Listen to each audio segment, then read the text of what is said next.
ত্রয়োদশ জাতীয় সংসদের প্রথম অধিবেশন আজকে চলছে। সংসদ ভবনের সামনে আছেন আমাদের সহকর্মী আমিনুল ইসলাম। তাছাড়াও আরেকটি বিষয় জানিয়ে রাখতে চাই, রাষ্ট্রপতির অভিশংসন সহ ৩ দফা দাবিতে সংসদ ভবনের সামনে অবস্থান নিয়েছে জাতীয় নাগরিক পার্টি এনসিপির নেতাকর্মীরা। সব মিলিয়ে আসলে সেখানের কি পরিস্থিতি সেটা একটু জানার চেষ্টা করব। আমিনুল, কি দেখছেন সেখান থেকে? একই আধ হলে অর্থাৎ সংসদ যেভাবে স্পিকারবিহীনভাবে সংসদ বসে সংসদ শুরু হয়েছিল, সেই একই প্রক্রিয়ায় গণঅভ্যুত্থানের পরবর্তী যে সংসদ বসলো ত্রয়োদশ জাতীয় সংসদ, সেই সংসদেও একই প্রক্রিয়ায় বসে স্পিকার নির্বাচন করা হলো।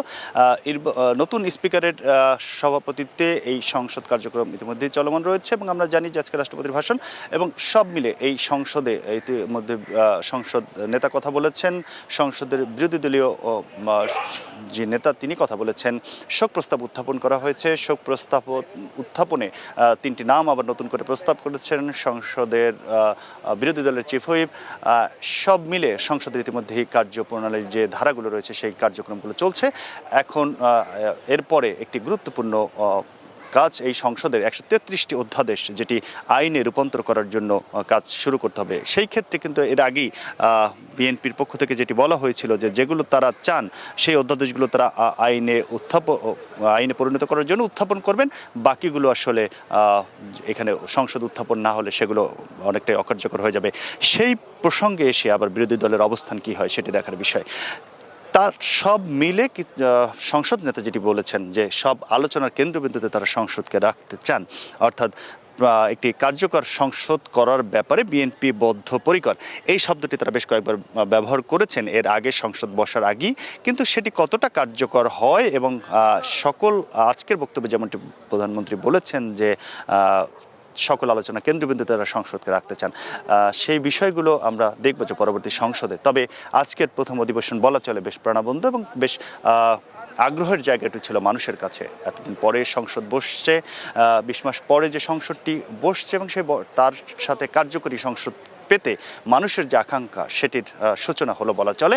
এবং এখন আসলে পরবর্তীতে তাদের সেই কার্যক্রমে বলে দিবে যে সংসদে গণতান্ত্রিক ব্যবস্থায় সংসদকে কার্যকর এবং সংসদকে সকল কাজের কেন্দ্রবিন্দুতে রাখার এবং জবাবদিহির জায়গাটিতে রাখার জন্য বাংলাদেশের এই অভ্যুত্থান পরবর্তী ত্রয়োদশ জাতীয় সংসদ কতটা কার্যকর হতে পেরেছে আসলে সেটি পরবর্তীতে তার কার্যক্রমে বলে দেবে।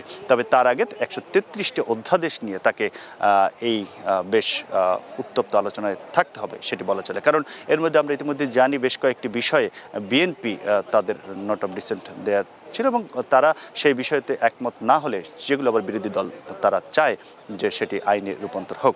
এই প্রেক্ষাপটে আসলে সেটি সংসদে যে আলোচনার মাধ্যমে যে আইনগুলো অধ্যাদেশগুলো আইনে পরিণত হবে সেখানে আসলে এই দুই দলের একটি ভূমিকা থাকবে, শক্ত অবস্থান থাকবে এবং মুখোমুখি অবস্থানও থাকবে, আলোচনা থাকবে।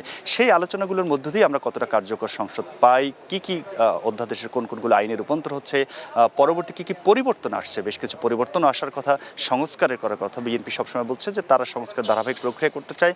অন্যদিকে বিরোধী জোটের পক্ষ থেকে বেশ কিছু সংস্কার তারা সামনে এজেন্ডা আকারে নিয়ে আসছেন। এই বিষয়গুলো আসলে